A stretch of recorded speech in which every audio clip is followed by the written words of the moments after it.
path to knowing ourselves, to really knowing ourselves, knowing who and what we really are,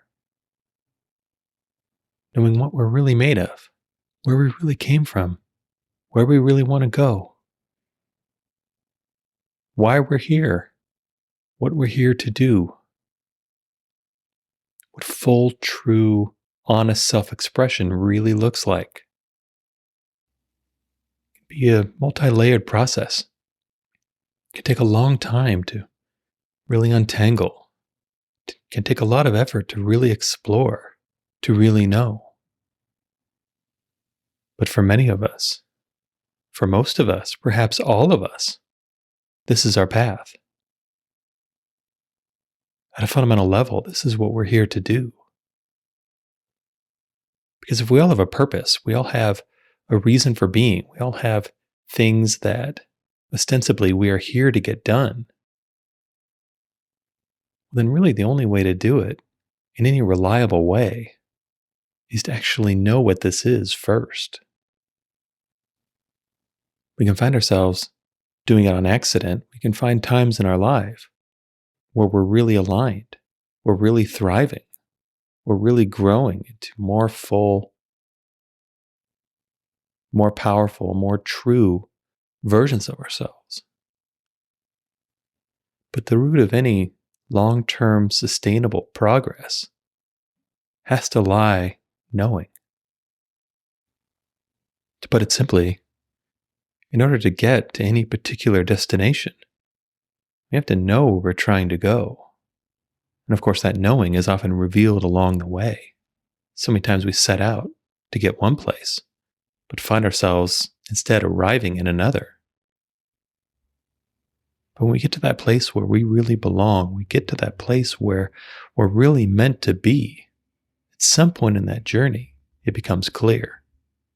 At some point in that journey, even if we have a hunch, we have an idea, we're following some clues, at some point that knowing locks in, that knowing becomes real. But it's on these journeys that we often really find the answers to these questions, really start to get to the bottom of who and what we really are, what we really want, and then can juxtapose that with the person we've been being, the decisions we've been making, the course of action we've been choosing.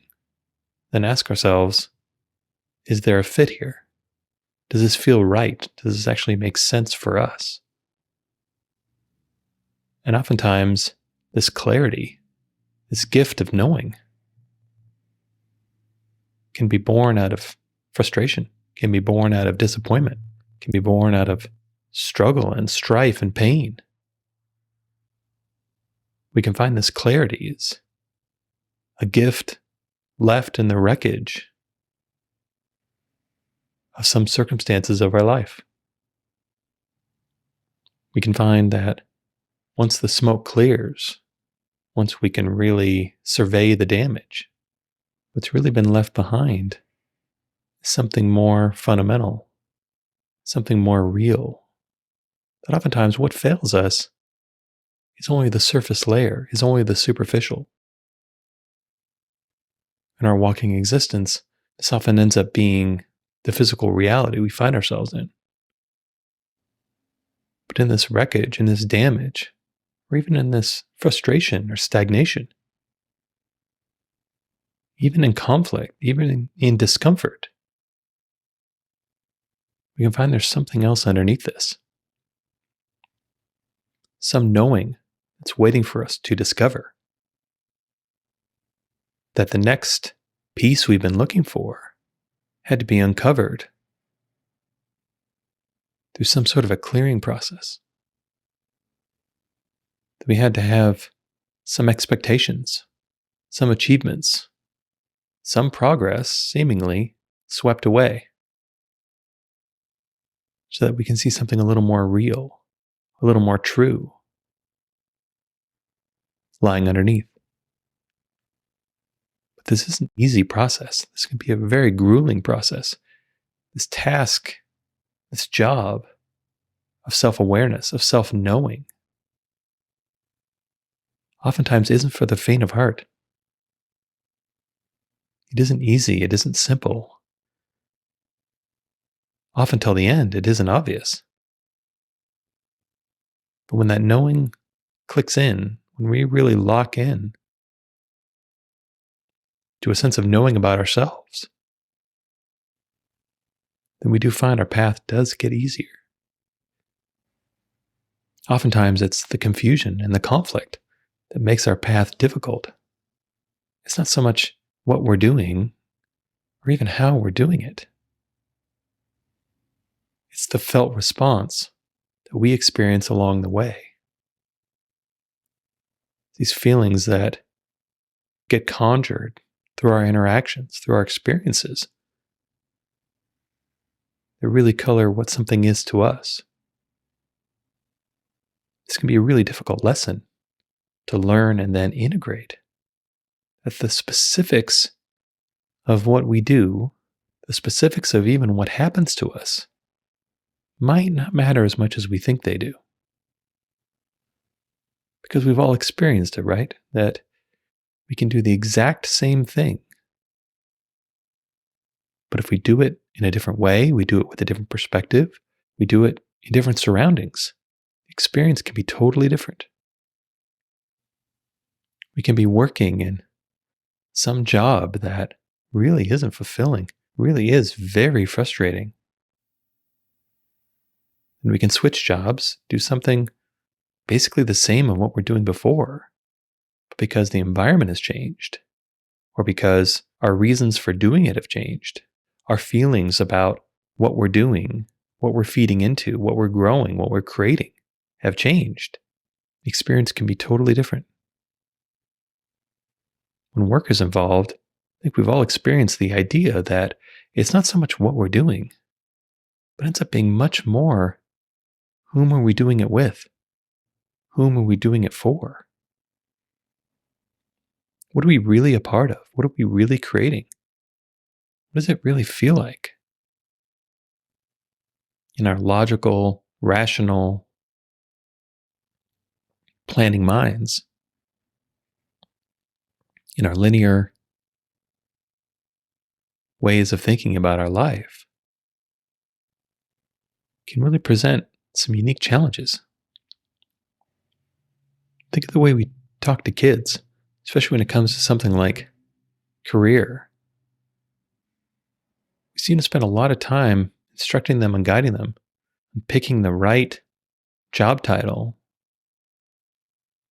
or picking the right company or product or service. But we don't really ever talk about what they're actually doing. We don't really talk about, is there a sense of meaning? Is there a sense of congruence, of fit, of oneness with what they're choosing? And this gets really complicated because I think it's impossible to do this on a large scale. It's impossible to even do this on a medium scale.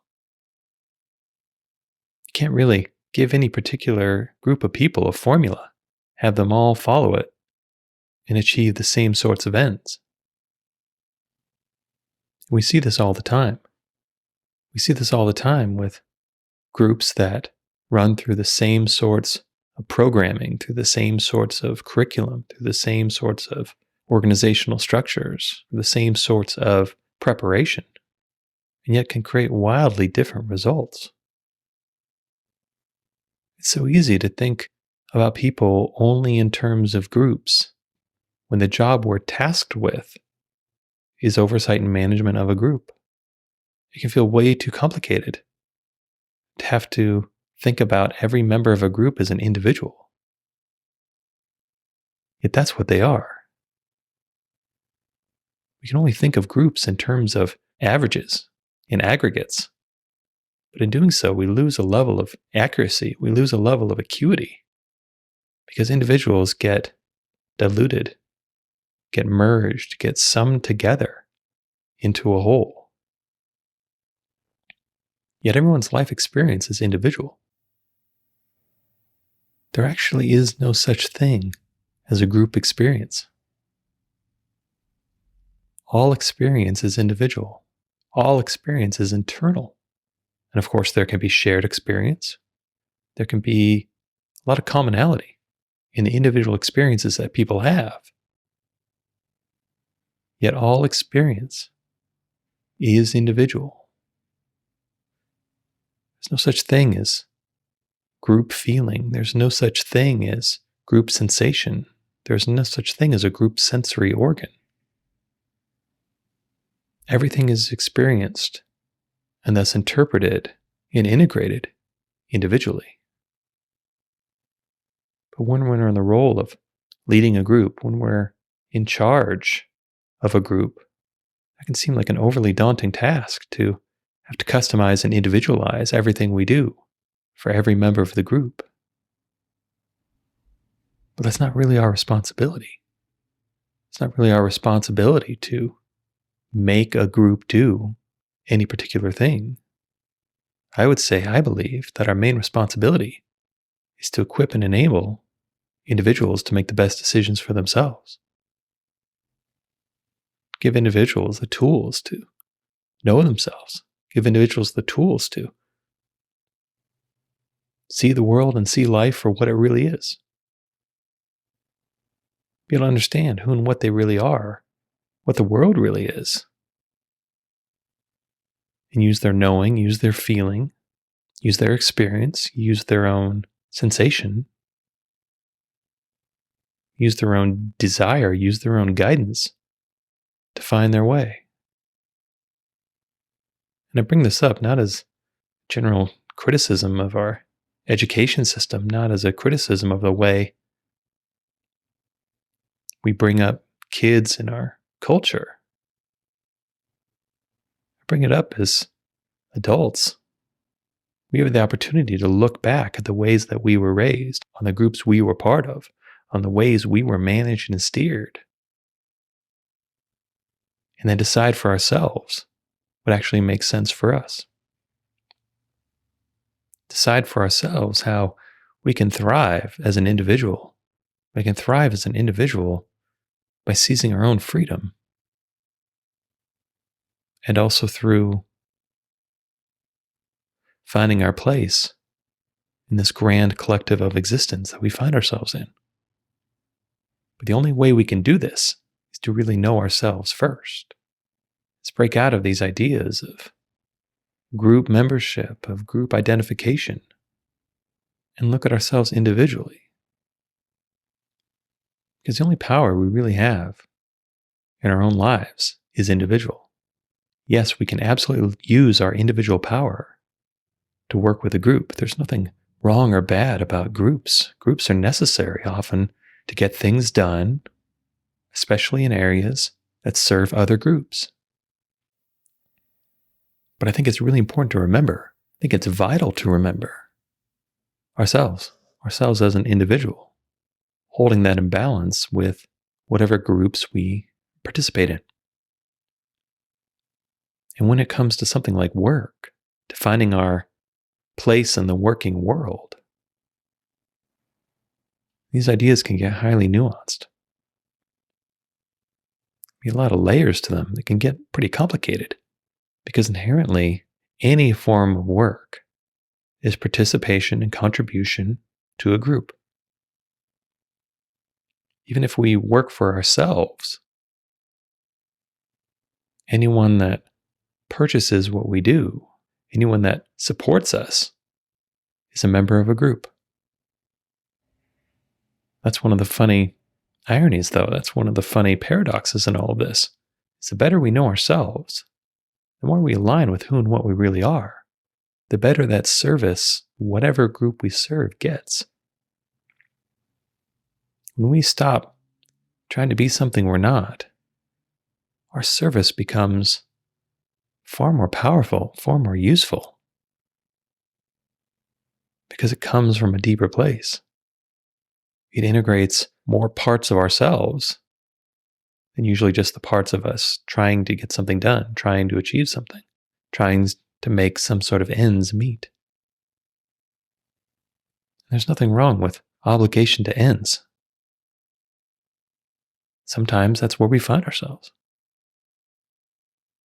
If we need to make the rent payment, we need to make the rent payment. There's no spiritual exclusion for the necessities and the responsibilities of our daily life. But that's not what we're trying to do. We're not trying to replace our responsibilities and our duties with our own spiritual awareness and our spiritual growth. We're trying to bring these things into union. We're trying to utilize who and what we really are in service of what we need to do. We want to be able to bring our full selves into all of our duties and obligations. This is our life, and we want to live it fully. We want to live it through the most full version of ourselves. We want to live it through the most true version of ourselves, the most integrated, the most full parts of ourselves. This can be very difficult. This can be very difficult when our duties and obligations seem to fly in the face of our growing self-awareness. We can find ourselves in what feels like a very uncomfortable conflict. Or especially if we've been doing something for a long time, we've built up a momentum and a trajectory and a history of doing a certain thing. And we've decided that certain thing doesn't actually serve us that much, and we're not really sure that we're providing the best service to others either. We feel like we've perhaps squandered a bit our creative abilities because we're not going into it with our full selves. We're going into it trying to extract something, and that's missing the opportunity to fully create. But this is really difficult. This is a hard path to walk because especially when it comes to ideas like work, if we want to find a new or a different job, well, everything we apply for will be predicated on a momentum and a history. If we're stuck in the conflict of wanting change, wanting to do something different, well, how do we do that? How do we do something different when we don't have any momentum or any history to achieve it? More importantly, how do we do something different when we have a life to support? We have relationships, we have responsibilities, we have bills, we have a mortgage, we have rent, we have family, we have a car payment. We have all the necessities of life. We have a duty and an obligation that can feel intractable. And so this desire for change can feel like a bit of a quagmire. Like how do we do something different? That doesn't really even seem possible. How do I shift my trajectory to something new when I feel I can't afford to start over? In honesty, I can't even afford to take one step back. I don't feel like I can lose anything right now. So how on earth can I actually change? How can I risk to do something different? These are all very good questions. This is all very real. These are all also very common feelings, very common circumstances. Very easy to walk a path of life in order to be able to achieve some specific ends, in order to afford some sort of life that we've pictured for ourselves. And then when we find that that really isn't as sustaining as we thought it was, or things aren't exactly how we thought they would be to experience them, then what do we do? How do we change from that place? It's really easy to talk about growth and change when there are no stakes, there's no risk. But oftentimes, where the stakes are highest and the risk seems greatest, those can be the most important changes for us to make. Because after all, we wouldn't really perceive these risks, we wouldn't really feel this danger if the change wasn't important to us. We wouldn't even really entertain those thoughts. We just reject it of, why would I change? Things are good. And the thought would just float away. But if instead we find ourselves in a place where part of us really desires change, but our life doesn't really seem to offer access to that right now, that doesn't really seem possible. We may feel a little trapped, a little stuck by our current set of duty and obligations. Well, what do we do? especially if we've been really goal focused. We've defined a very clear path of clear vision for ourselves, and we've executed that with stick-to-itiveness and resilience and pluck and determination. How do we bring that same sort of thinking towards making the change that we really want to change, to the change that perhaps in some ways feels calling to us? Like this persistent urge, this persistent itch, this persistent discomfort that we know needs to be reconciled. Well, the simple answer is, the unsatisfying answer is, well, it starts with us. Everything starts with us. We are the headwaters of the stream of our life. We are the initiators. We are the generators. And we can seize this power whenever we wish.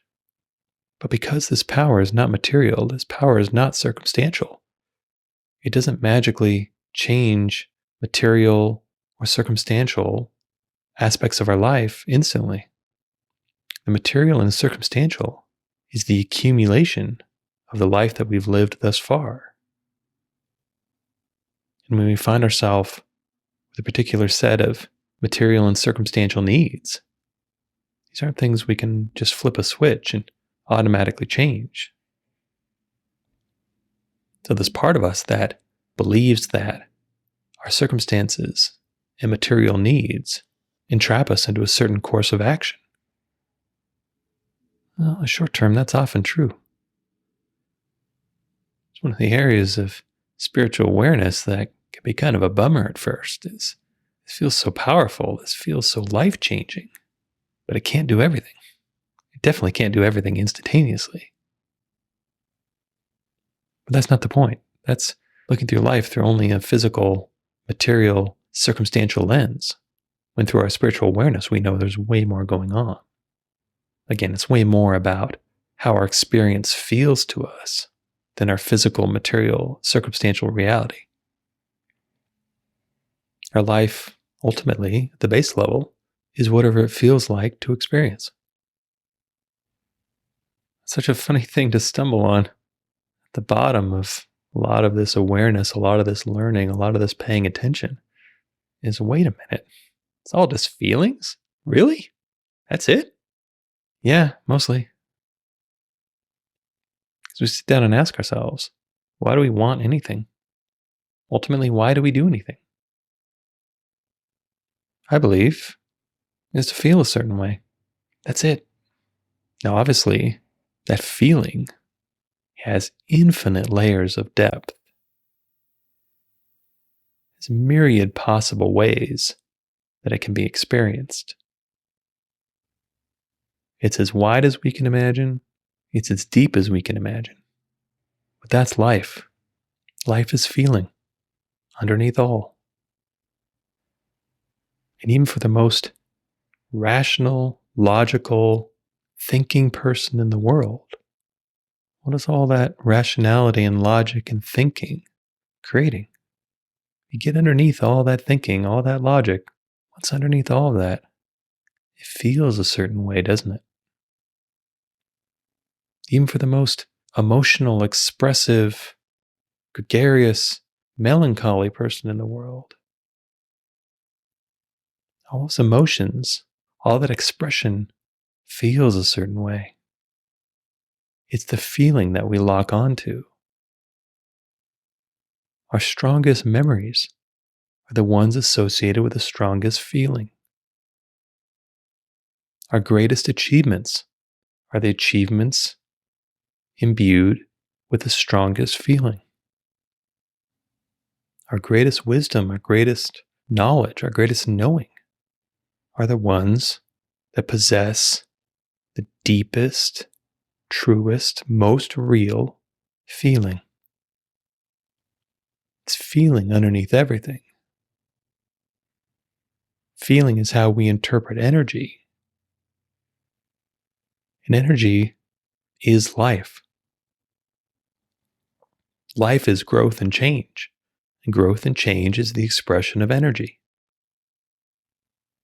And the more conscious of this we are, the more conscious of what our own energy is, what our own feeling is,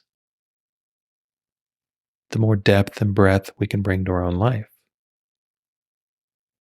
The more we realize that it isn't so much the circumstance or the physical situation itself. It's far more, what does it feel like?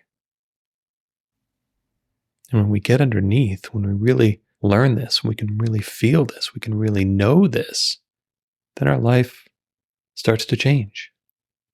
Because we can use this feeling as the guidance we've been looking for. We can use our own desires, our own repulsions, our own joy, our own pain, our own delight, our own disappointment to inform what all this means, what all this is. When we know ourselves as both thinking and feeling, both personality and true essence,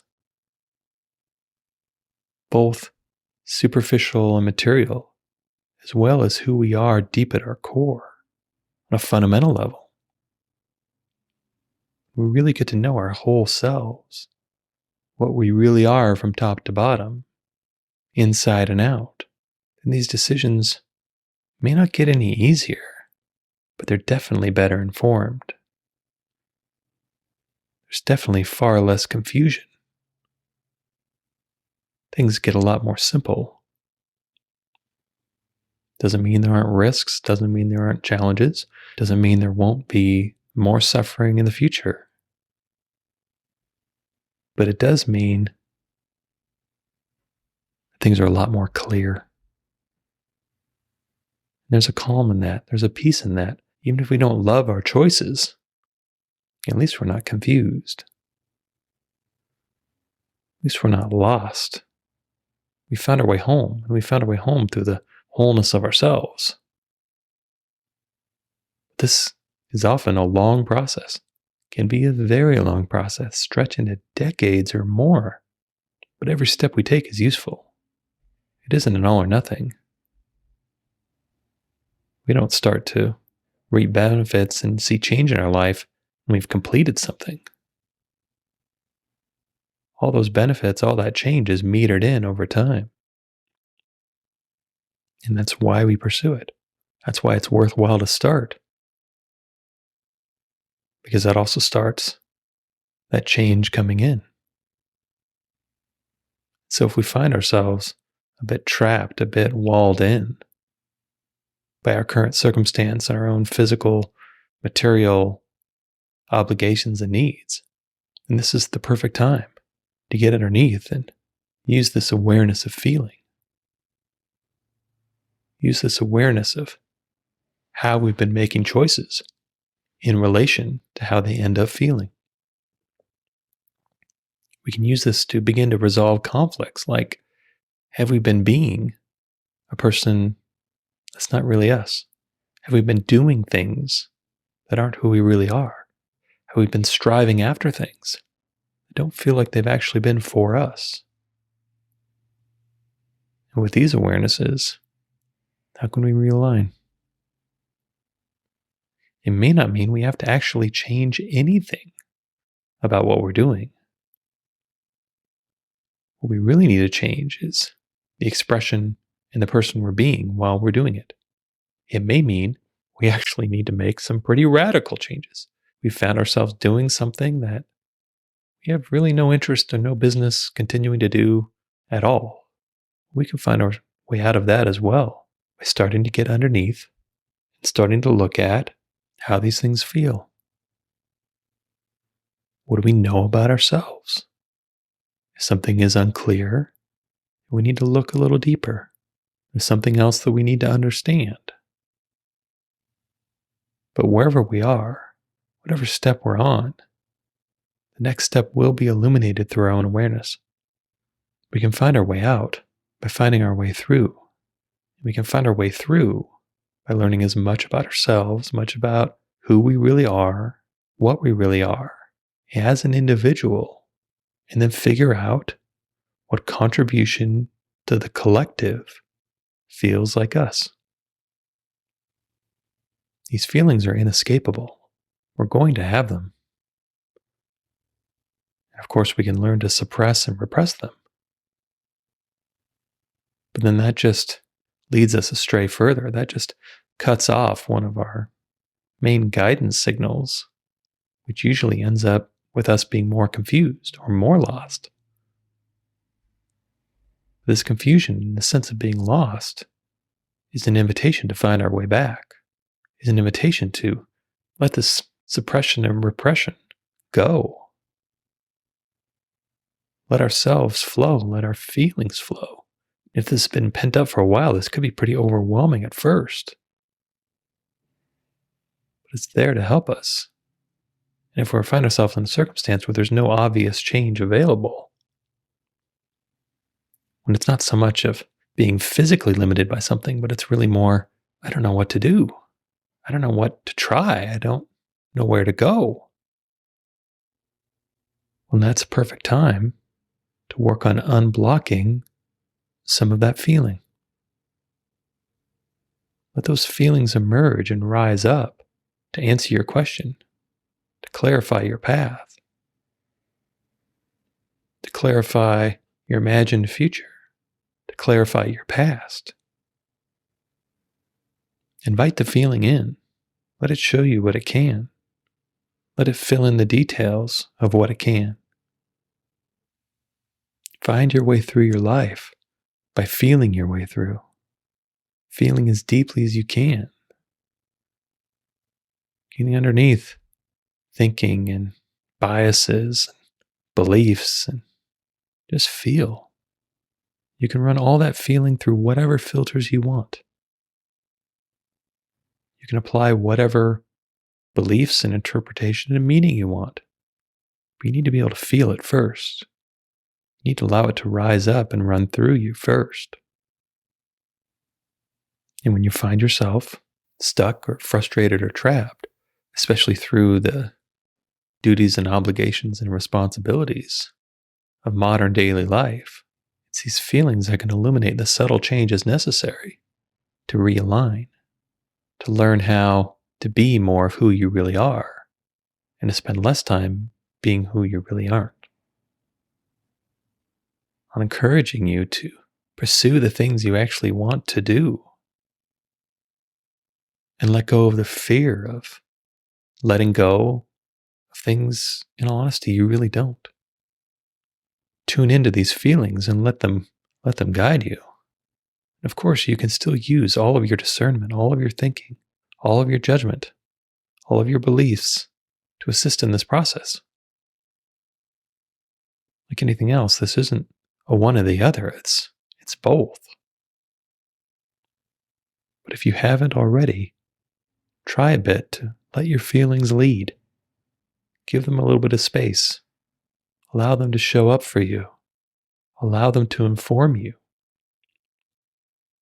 Allow them to help you know who you really are, what you really want, and where your life really feels it needs to go.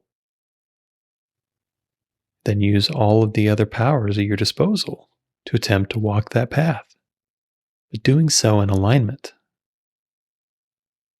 Doing so with the same energy, the same spirit, the same feeling that you were guided to in the first place. Walk through your life as a whole being, thinking and feeling, and see where that takes you. See where that gets you. Let this feeling allow you to spot previously unknown conflicts. Use this feeling to help you know where you're out of alignment, out of balance. Use this feeling to let you know any sort of untruth or deception in your life, whether you're being deceived or whether you're being the deceiver. Use the feeling to know the truth, because your feelings are always telling you the truth. Getting this truth might require a fair amount of interpretation, especially if strong feelings come up.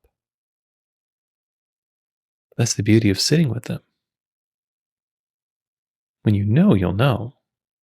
We don't have to just grasp on to the first idea that comes to mind. We can sit with feelings and wait for the knowing that is a match. We can wait to know until we do know. And when we go through life with more feeling, when we go through life knowing ourselves as a living, breathing, feeling person, then our paths will emerge. Our paths will emerge one step at a time. Our paths will emerge through new visions of ourselves, new ideas of ourselves, new beliefs about ourselves. We have to be willing to feel first. We have to be willing to trust our feelings first. So whatever step we are in that process, that's where we are. However, we feel out of alignment with ourselves. Our next step is finding more alignment. And it all starts with knowing who and what we really are. It all starts with getting in touch with our entire selves. And when we do, we can really be honest about it. Honest about what we really want. Honest about what we really want to feel. What we want our lives to be on a sustainable, durable basis. Then we can walk into our lives with that awareness. We can walk into our lives with that energy. If what we're seeking is wholeness, it's wholeness that we will find. May not come quickly, most definitely doesn't usually come easily. But that's our path. We live the life that's ours by knowing who and what we really are, by experiencing our life fully, feelings and all, and making the best choices, the best steps that we can from that awareness. I hope you enjoyed this episode. All episodes are given freely. If you feel inspired to give, please visit theunionpath.com/donate. If you have a question, you can contact me at theunionpath@gmail.com. Take care and all the best.